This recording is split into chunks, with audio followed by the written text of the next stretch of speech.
जय मसीह की मसीह में मेरे प्रिय मित्रों, आप सभी को स्वागत है बाइबल के अध्ययन में। और आज का विषय रहेगा धनी शासक और अनंत जीवन का प्रश्न। मैं फिर से दोहराना चाहूंगा, धनी शासक और अनंत जीवन के प्रश्न। वचन को लिया गया है लूका रचित सुसमाचार 18 अध्याय 18 से 30 पद तक। Luke chapter 18 verse 18 up to 30। काफी रोचक विषय हैं भाई और बहनों, आप सभी बने रहिएगा। तो शुरुआत करते हैं वचन को पढ़ने से। तो वचन यहाँ पर इस प्रकार लिखा है। किसी सरदार ने उससे पूछा, हे उत्तम गुरु, अनंत जीवन का अधिकारी होने के लिए मैं क्या करूं? यीशु ने उससे कहा, तू मुझे उत्तम क्यों कहता है? कोई उत्तम नहीं, केवल एक अर्थात परमेश्वर। तू आज्ञाओं को तो जानता है कि व्यभिचार न करना, हत्या न करना और चोरी न करना, झूठी गवाही न देना, अपने पिता और अपनी माता का आदर करना। उसने कहा, मैं तो इन सब को लड़कपन से ही मानता आया हूँ। यह सुन प्रभु यीशु मसीह ने उससे कहा, तुझ में अब भी एक बात की घटी है। अपना सब कुछ बेचकर कंगालों को बांट दे और तुझे स्वर्ग में धन मिलेगा, और आकर मेरे पीछे हो ले। वह यह सुनकर बहुत उदास हुआ, क्योंकि वह बड़ा धनी था। यीशु ने उसे देखकर कहा, धनवानों का परमेश्वर के राज्य में प्रवेश करना कैसा कठिन है। परमेश्वर के राज्य में धनवान के प्रवेश करने से ऊंट की सुई के नाके में से निकल जाना सहज है। और सुनने वालों ने कहा, तो फिर किसका उद्धार हो सकता है? उसने कहा, जो मुझसे नहीं हो सकता वह परमेश्वर से हो सकता है। पतरस ने कहा, देख, हम तो घर बार छोड़कर तेरे पीछे हो लिए हैं। उसने उससे कहा, मैं तुमसे सच कहता हूँ कि ऐसा कोई नहीं जिसने परमेश्वर के राज्य के लिए घर या पत्नी या भाई या माता पिता या लड़के वालों को छोड़ दिया हो और इस समय कई गुना अधिक न पाए और परलोक में अनंत जीवन। आमेन। मेरे प्रिय मित्रों, लूका रचित सुसमाचार 18 अध्याय 18 से 30 पद तक प्रभु यीशु मसीह की एक बहुत ही गहरी शिक्षा मिलती है। यहाँ एक धनी शासक प्रभु यीशु मसीह के पास आता है और एक बहुत ही महत्वपूर्ण प्रश्न पूछते हैं, हे उत्तम गुरु, अनंत जीवन का अधिकारी होने के लिए मैं क्या करूं? मेरे प्रिय मित्रों, ये प्रश्न आज भी उतना ही महत्वपूर्ण है जैसे हमारे आम जीवन में हम देख सकते हैं, मैं कैसे अनंत जीवन पाऊं? या फिर क्या अच्छे काम करने से उद्धार मिलती है? या फिर क्या पैसा और संपत्ति परमेश्वर के राज्य में बाधा बन सकती है? या फिर क्या अमीर व्यक्ति परमेश्वर के राज्य में प्रवेश नहीं कर सकता? आइए इसे बेहद सरल भाषा में समझने के लिए प्रयास करते हैं। तो मेरे प्रिय मित्रों, ये घटना लूका रचित सुसमाचार 18 में आती है। इससे पहले प्रभु यीशु मसीह ने लगातार प्रार्थना करने की शिक्षा दी थी। फिर फरीसी और चुंगी लेने वाले के द्वारा नम्रता को सिखाई गई थी। उसके पश्चात हमने पाया था कि बच्चे के द्वारा परमेश्वर के राज्य को ग्रहण करने की शिक्षा। अब आगे एक धनी शासक प्रभु यीशु मसीह के पास आते हैं और यह क्रम बहुत महत्वपूर्ण है। पहले प्रभु यीशु मसीह ने बताया कि परमेश्वर का राज्य बालक के समान ग्रहण करना चाहिए। अब एक बड़ा और प्रभावशाली व्यक्ति आता है। उसके पास पैसा था, पद था, धार्मिकता थी, प्रतिष्ठा थी, लेकिन उसके पास एक चीज की कमी थी, पूरी तरह यीशु के पीछे चलने का समर्पण। मेरे प्रिय मित्रों, हम देखते हैं 18 पद में, जहां पर अनंत जीवन के लिए मैं क्या करूं, यह प्रश्न उस धनी व्यक्ति के द्वारा पूछा गया था। ध्यान दीजिए, उसका प्रश्न है, मैं क्या करूं?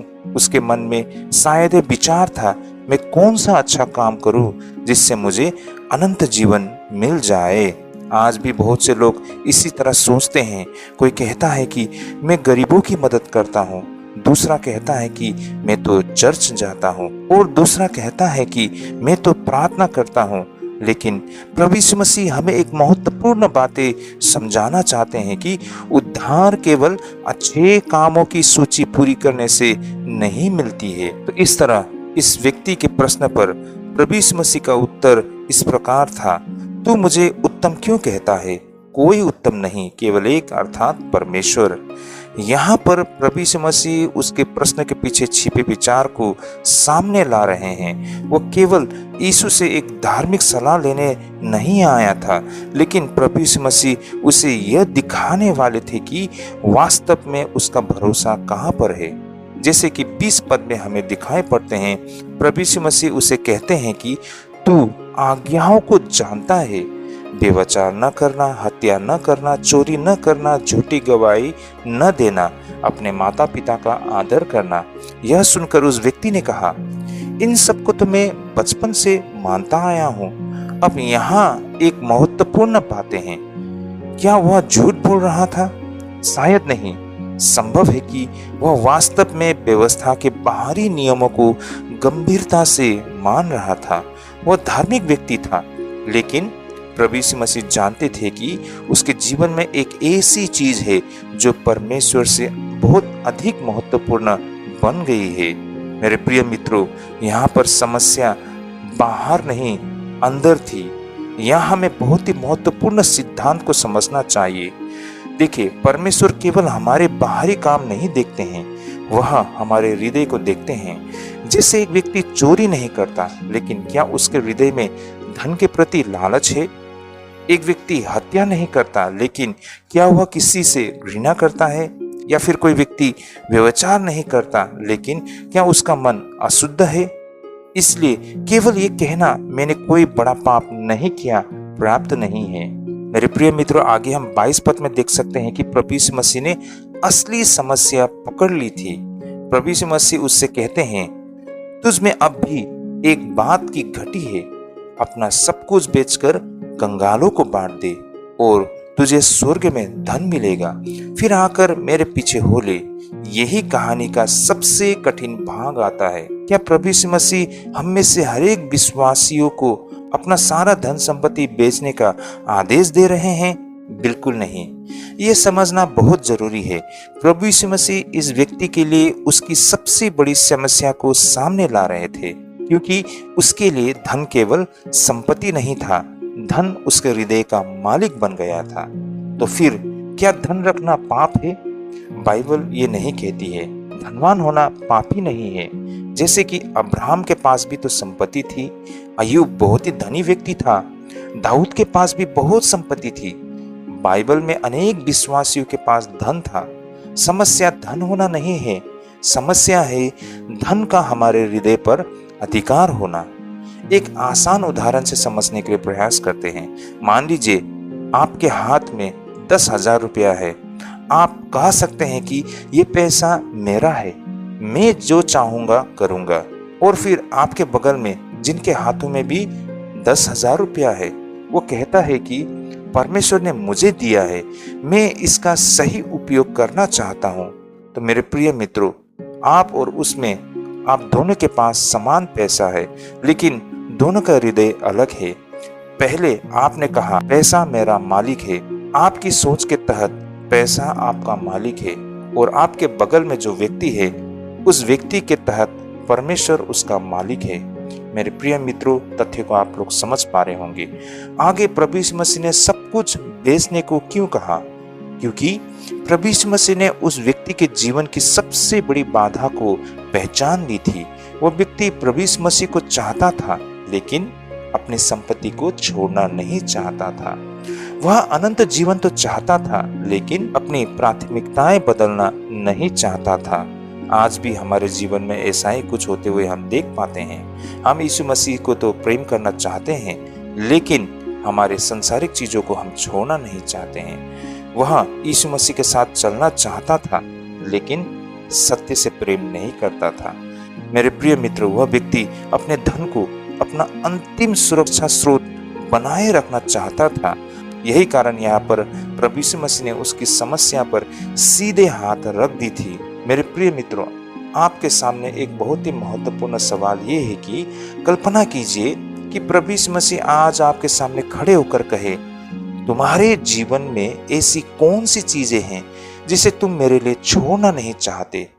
शायद पैसा, किसी के लिए प्रतिष्ठा, या फिर पद, या फिर कैरियर, या फिर उसके मोबाइल हो सकता है, या फिर उसके रिश्ते, अपनी इच्छा, अहंकार, आरामदायक जीवन, या फिर कोई आदतें। यहाँ पर प्रभु यीशु मसीह कह सकते हैं कि तुम मुझे चाहते तो हो, लेकिन क्या तुम मुझे सबसे ऊपर रखना चाहते हो? मेरे प्रिय मित्र, आज हमें यीशु मसीह को अपना उद्धारकर्ता तो मानते हैं, लेकिन हमारे हृदय में संसार की हर वो चीज को हमने रखा हुआ है जिस वजह से हम उद्धार को प्राप्त नहीं कर पाते हैं। मैं आशा करता हूँ इस सच्चाई को आज हम समझ पा रहे हैं। आगे हम देखते हैं 23 पद में, वह बहुत दुखी हो गया। कौन? वह व्यक्ति। वचन कहता है कि जब उसने यह सुना तो वह बहुत उदास हुआ, क्योंकि वह बहुत धनी था। यह बहुत दुखद क्षण है। उसने प्रभु यीशु मसीह से प्रश्न पूछा, प्रभु यीशु मसीह ने उससे उत्तर दिया, लेकिन जब उत्तर उसकी इच्छा के अनुसार नहीं था तो वह पीछे हट गया।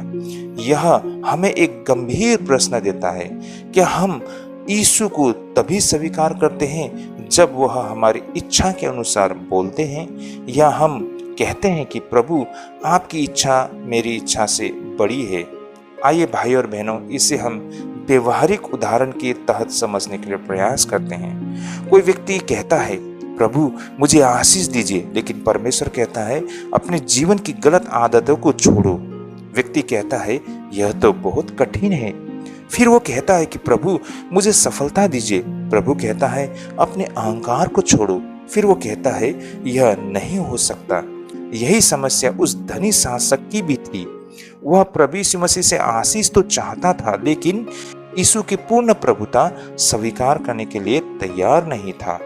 मेरे प्रिय मित्रों, तथ्यों को आगे बढ़ाते हुए हम 24 और 25 पद में देखते हैं, जहां यीशु मसीह कहते हैं कि धनवानों का परमेश्वर के राज्य में प्रवेश करना कितना कठिन है, और फिर ऊंट का सुई के नाके में से निकल जाना धनवान के परमेश्वर के राज्य में प्रवेश करने से सहज है। यह बहुत ही प्रसिद्ध कथन है।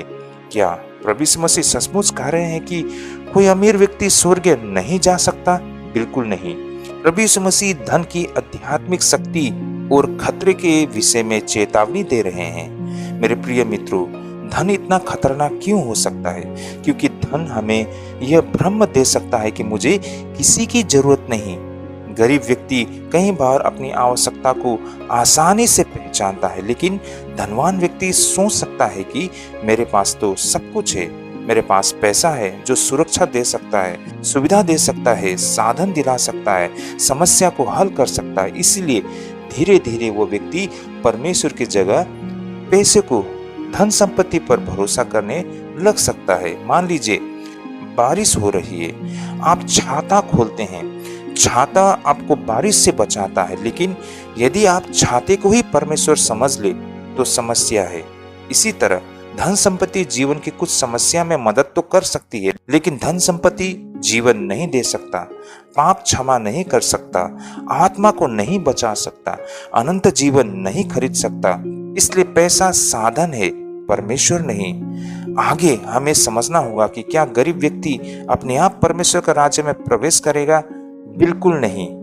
भाई और बहनों, यह भी एक गलत निष्कर्ष होगा, क्योंकि भाई और बहनों, हमने एक भ्रम बना ली है। गरीब अपने आप किसी को धर्मी नहीं बनाती है। हमें ऐसा लगता है कि हर एक गरीब आदमी स्वर्ग को जाएंगे, ऐसा बिल्कुल नहीं है। और धन अपने आप किसी को अधर्मी नहीं बनाता है। हमें ऐसा भी लगता है कि अमीर लोग तो सारे नरक में जाएंगे। तथ्य बिल्कुल फर्क है। वास्तव में भाई और बहनों, सत्य यह है कि हमारा भरोसा किस पर है। धनवान व्यक्ति परमेश्वर पर भरोसा कर सकता है।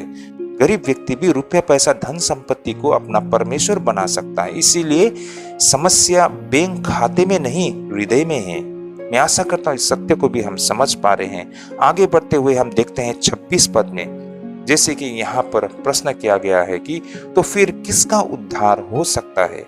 यह बहुत ही महत्वपूर्ण प्रतिक्रिया है उस व्यक्ति का। उन्होंने समझ लिया कि यदि इतना धार्मिक और धनी व्यक्ति भी अपने बल पर परमेश्वर का राज्य में प्रवेश नहीं कर सकता, तो फिर कौन कर सकता है? इस पर 27 पद में प्रभु यीशु मसीह का अद्भुत उत्तर हमें दिखाई पड़ते हैं। प्रभु यीशु मसीह कहते हैं, जो मनुष्य से असंभव है वह परमेश्वर से संभव है। यही इस पूरे अंश का सबसे महत्वपूर्ण वचन है। मनुष्य अपने बल से उद्धार को प्राप्त नहीं कर सकता। हम अच्छे काम कर सकते हैं, धार्मिक हो सकते हैं, दान दे सकते हैं, प्रार्थना कर सकते हैं, लेकिन अपने बल से पाप की समस्या को पूरी तरह हल नहीं कर सकते। उद्धार परमेश्वर का कार्य है मेरे प्रिय मित्रों, यह पिछले अध्ययन से भी संबंधित है। हमने इससे पहले लूका रचित सुसमाचार 18 अध्याय 15 से लेकर 17 पद तक अध्ययन किया था। तो मेरे प्रिय मित्रों, वहां पर प्रभु यीशु मसीह ने कहा था, जो कोई परमेश्वर का राज्य को बालक के समान ग्रहण न करे, वह स्वर्ग के राज्य में प्रवेश नहीं कर सकता। तो मेरे प्रिय मित्रों, बच्चा क्या करता है? बच्चा अपने माता पिता पर निर्भर रहता है। उसी प्रकार हमें भी परमेश्वर पर हर चीज के लिए निर्भर होना होगा। इस तथ्य को हमने सीखा था। लेकिन धनी शासक क्या कर रहा था? वह अपनी धार्मिकता और संपत्ति पर भरोसा कर रहा था। इसलिए दोनों अंशों में गहरा संबंध है। बालक जैसा हृदय, मुझे परमेश्वर की जरूरत है, इस सोच को आगे बढ़ाती है, और धनी शासक, मैंने बहुत कुछ किया है, इस सोच को देती है। अब आगे हम देखते हैं पद 28 में, जहां पतरस की प्रतिक्रिया को हम देख सकते हैं। यहाँ पर पतरस कहता है, देख, हम तो अपना घर बार छोड़कर तेरे पीछे हो लिए हैं। इस पर प्रभु यीशु मसीह का उत्तर हम देख सकते हैं 29 और 30 पद में। प्रभु यीशु मसीह का उत्तर इस प्रकार था, जो व्यक्ति परमेश्वर के राज्य के लिए घर परिवार या संपत्ति का त्याग करता है, उसे इस जीवन में बहुत कुछ मिलेगा और आने वाले युग में अनंत जीवन। इसका अर्थ यह नहीं है कि हर व्यक्ति को सचमुच अपने परिवार को छोड़ देना चाहिए। इसका अर्थ है मसीह हमारे जीवन में सबसे पहली प्राथमिकता होनी चाहिए। यदि कभी चुनाव करना पड़े मेरे प्रिय मित्रों, यदि कभी चुनाव करना पड़े मसीह या मेरी सुविधा, तो मसीह को चुनना होता है। मेरे मित्रों, सब कुछ छोड़ना आज हमारे लिए क्या है?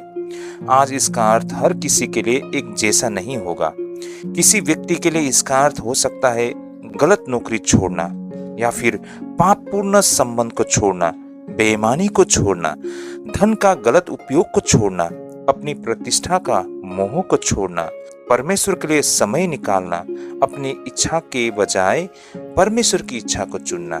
मेरे प्रिय मित्रों, इसे हम बिल्कुल व्यवहारिक उदाहरण के तहत समझने के लिए प्रयास करते हैं। मान लीजिए किसी व्यक्ति को ऐसी नौकरी मिलती है जिसमें बहुत पैसा है, लेकिन उससे लगातार बेईमानी करने को कहा जाता है। उसके सामने दो रास्ते हैं, अब पैसा या फिर सत्य। यदि वो कहता है मुझे पैसा चाहिए इसलिए मैं गलत काम करूंगा, तो पैसा उसका मालिक बन गया। लेकिन यदि वो कहता है कि मैं नुकसान सह लूंगा लेकिन परमेश्वर के विरुद्ध नहीं जाऊंगा, तो उसने परमेश्वर को प्राथमिकता दी है। तो मेरे प्रिय मित्रों, इस तथ्य को हम समझ पा रहे होंगे। आइए हम और एक उदाहरण के तहत समझने के लिए प्रयास करते हैं। कभी कभी परिवार और परमेश्वर की इच्छा के बीच संघर्ष हो सकती है।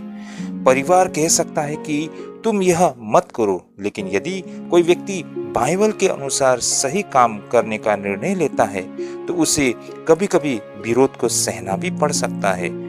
मसीह का अनुसरण हमेशा आसान नहीं होता, लेकिन प्रभु यीशु मसीह कहते हैं कि मसीह के लिए किया गया त्याग व्यर्थ नहीं जाता। तो इस तरह भाई और बहनों, इस अध्ययन से हम कुछ बड़ी बातों को सीख सकते हैं, और उनमें से सबसे पहला, अनंत जीवन सबसे महत्वपूर्ण प्रश्न है। जैसे कि उस व्यक्ति ने सही प्रश्न पूछा, अनंत जीवन के लिए मैं क्या करूं? आज हम बहुत सारे प्रश्न पूछते हैं, नौकरी कैसे मिले, पैसा कैसे बढ़ाए, घर कैसे बनाए, व्यवसाय कैसे सफल हो, लेकिन सबसे महत्वपूर्ण प्रश्न है, मेरी आत्मा का क्या होगा? दूसरा तथ्य हमने जो सीखा है वो है, धार्मिकता पर्याप्त नहीं है। धनी शासक धार्मिक था, लेकिन उसके हृदय में एक चीज परमेश्वर से ऊपर थी। इसलिए हमें केवल यह नहीं देखना चाहिए कि मैं कितना धार्मिक हूँ, हमें पूछना चाहिए कि मेरा हृदय का राजा कौन है। तीसरी तथ्य हमने सीखा है कि पैसा बुरा नहीं है, लेकिन जब पैसा रुपया हमारा मालिक बन जाता है तो तब समस्या होती है। हमें पैसा रखना चाहिए, लेकिन पैसों को हमें नहीं रखना चाहिए। हम धन का उपयोग करें, धन हमें नियंत्रण में न करे। हमने ये भी समझा है कि उद्धार परमेश्वर के लिए असंभव, लेकिन परमेश्वर के लिए संभव है। लूका 18:27 में कहा गया है कि जो मनुष्य से असंभव है वह परमेश्वर से संभव है। यह हमें सिखाता है कि उद्धार हमारी उपलब्धि नहीं है, यह तो परमेश्वर का अनुग्रह है। और आखिर में हमने ये भी सीखा है कि प्रभु यीशु मसीह को प्रथम स्थान देना होता है। प्रभु यीशु मसीह हमें केवल यह नहीं कहते हैं कि मुझे अपने जीवन की एक जगह दे दो, वो कहते हैं कि मेरे पीछे हो लो, अर्थात पूरा जीवन मेरे हाथ में दे दो। मेरे प्रिय मित्रों, इस तरह आज हम अपने आप से भी हम प्रश्न पूछ सकते हैं, जैसे कि क्या मैं अनंत जीवन के विषय में लेकर गंभीर हूँ? क्या मेरी धार्मिकता केवल बाहर दिखाई देती है या हृदय में भी है?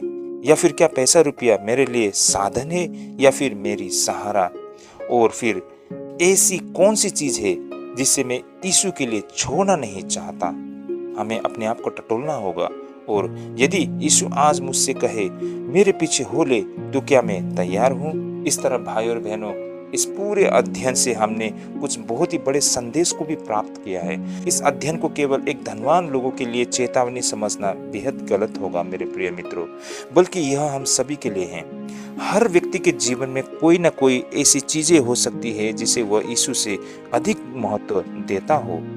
किसी के लिए पैसा, किसी के लिए पद, किसी के लिए परिवार, किसी के लिए अपनी इच्छा, किसी के लिए प्रतिष्ठा, किसी के लिए आराम, किसी के लिए कोई पाप। तो मेरे प्रिय मित्रों, प्रश्न ये नहीं है कि क्या मेरे पास बहुत कुछ है, प्रश्न ये है कि क्या जो कुछ मेरे पास है वह मुझ पर शासन कर रहा है। अंततः मेरे प्रिय मित्रों, इस अध्ययन जो कि हमने 18 अध्याय 18 से 30 पद में हमने बताया है कि अनंत जीवन केवल अच्छे कामों की सूची पूरी करने की परिणाम नहीं है। हमें यीशु की आवश्यकता है। हमें अपने हृदय की वास्तविक स्थिति को पहचाननी होगी। हमें उस चीज को पहचानना है जो परमेश्वर से अधिक महत्वपूर्ण बन गई है, और फिर कहना है, प्रभु मेरे जीवन के राजा आप है। धनी शासक यीशु के पास आया तो था, उसने सही प्रश्न भी पूछा था, लेकिन जब प्रभु यीशु मसीह ने उसके हृदय की सबसे महत्वपूर्ण चीज को छुआ तो वह उदास होकर चला गया। हमारे लिए चुनौती यह है, क्या हम यीशु को चाहते हैं या केवल यीशु से मिलने वाली आशीष को? तो मेरे प्रिय मित्रों, आज के इस अध्ययन में हमें अंत में यीशु का उस वचन को याद रखना चाहिए, जो मनुष्य से असंभव है वह परमेश्वर से संभव है। मैं आशा करता हूँ यह अध्ययन आप सभी के लिए ढेरों आशीष लेके आएगी। प्रभु आप सभी को ढेरों आशीष दे। जय मसीह की।